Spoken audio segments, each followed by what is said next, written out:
Okay, in this second episode, I'm going to go over how I route my clips, how I route my inputs that I have on my interface, and some of the settings that I accompany with them.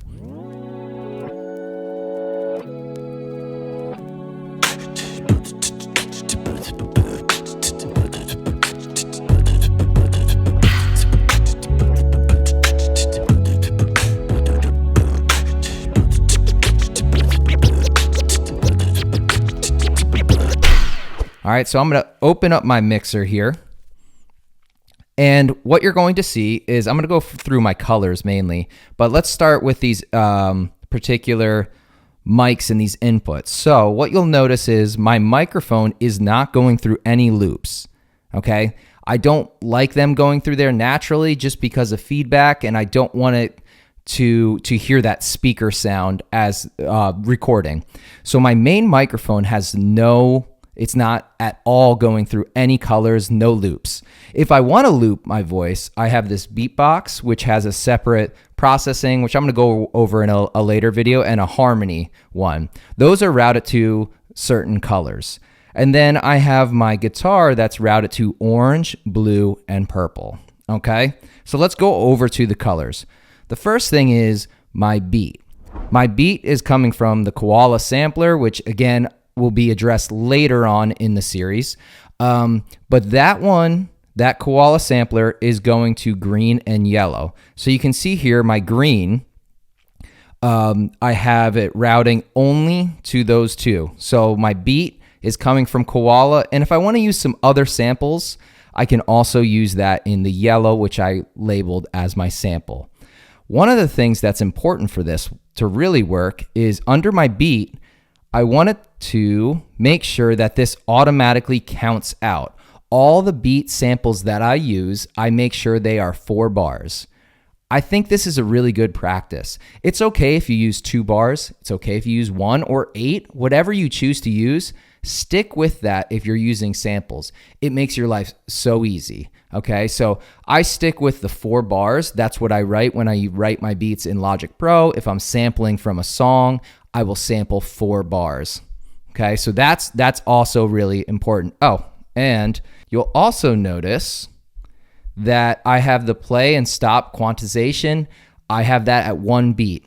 The reason I do that is because I like bringing the beat back in on the 3, or on the 4 rather. So when I am, when I stop the beat for a period of time, I want to be able to click my button and have it come in on that snare hit right before the 1. So I really like that on the 4 and bringing it back in. It's not a fill, but it's something that's really, really popular in hip hop. When they would bring that sample in, they would hit that snare right before it comes back in. So I really like that sound, and I wanted to incorporate that live.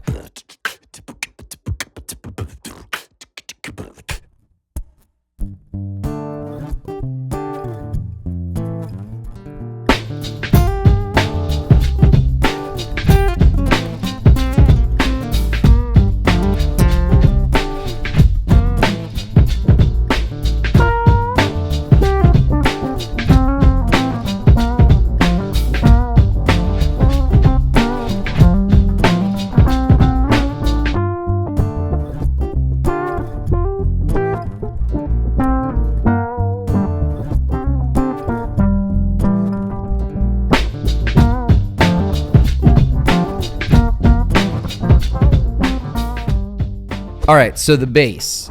My bass, again, it's purple, so the guitar is routed to my bass track. So if we go into my mixer mode, you're going to see up here that the guitar, the little emoji guitar, is routed inside there. I'm not going to go through the effects because I'll go through that in another video, but the important thing here is my follow action. So when I scroll down here to follow actions, you'll notice that when I finish recording, it says assign bass pitch, and I have it dropped 12 semitones.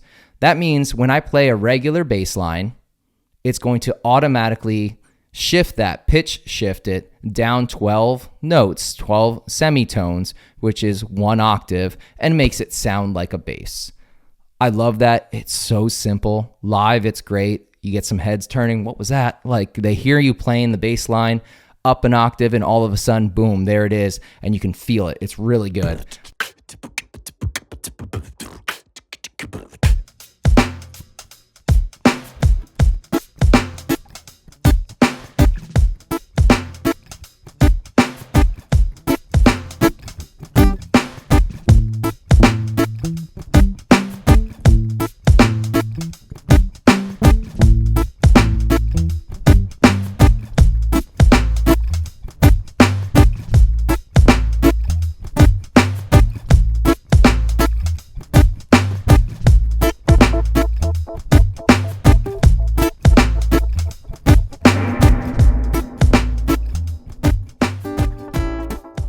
All right, so my rhythm, I have my rhythm and my lead here. Both of these just has guitar running through it.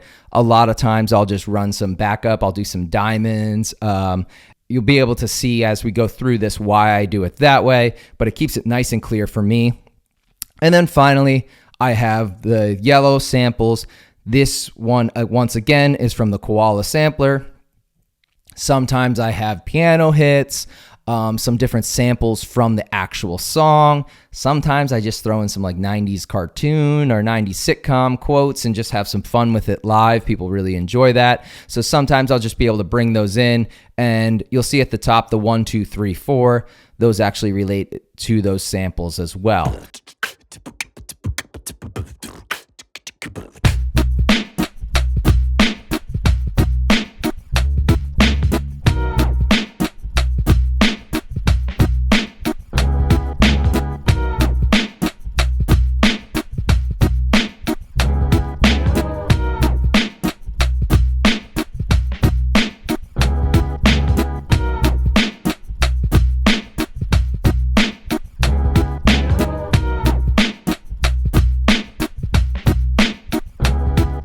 That is the rundown of how I route my clips, how I route the different inputs that I have, and why I do that. So far, it's worked out great. I don't have any bleed from one track into the next, which is really, really important.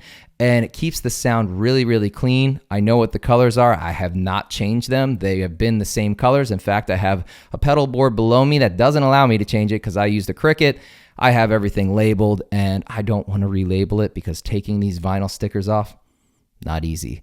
All right, so thanks again for checking this video out. I hope it made sense to you. Please stick around and check out episode 3. I'm going to show you the effects I use, whether on my guitar, on my voice, and I'm also going to show you guys how I route the buses, why I do it that way, especially for time-based effects, and hopefully this makes sense to you on why you should do all your reverbs and delays on a bus inside Loopy.